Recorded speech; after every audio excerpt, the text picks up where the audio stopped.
Okay, so can you walk us through what a therapy session might look like if somebody comes?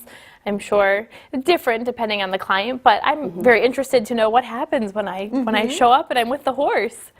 Well, the first thing that we would do is talk about some safety rules, because horses are big animals, and if they are scared, they might try to run away or kick out or do something to protect themselves.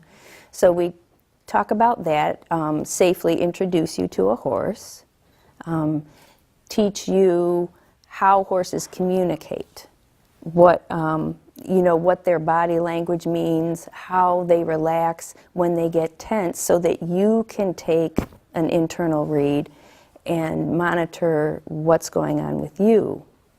So what's an example of a signal I might, if I was in a therapy session, and what would you coach me on and say, okay, if the horse does this, it means this? Just an example.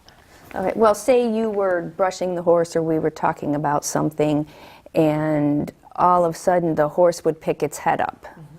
And if it had been chewing, it would stop and it would just look. Most likely you touched on something that was real sensitive.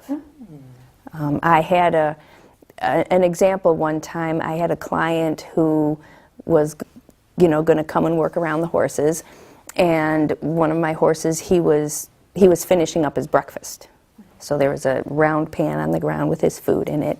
And she came over and she went to touch him, and he went trotting away. Oh. Slow run.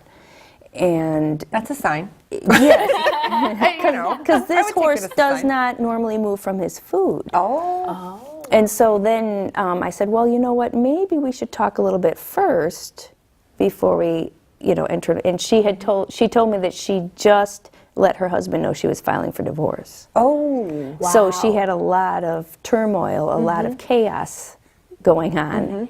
So he picked up on that, and he really didn't want to be a part of that. Right away, they can sense that. That's incredible.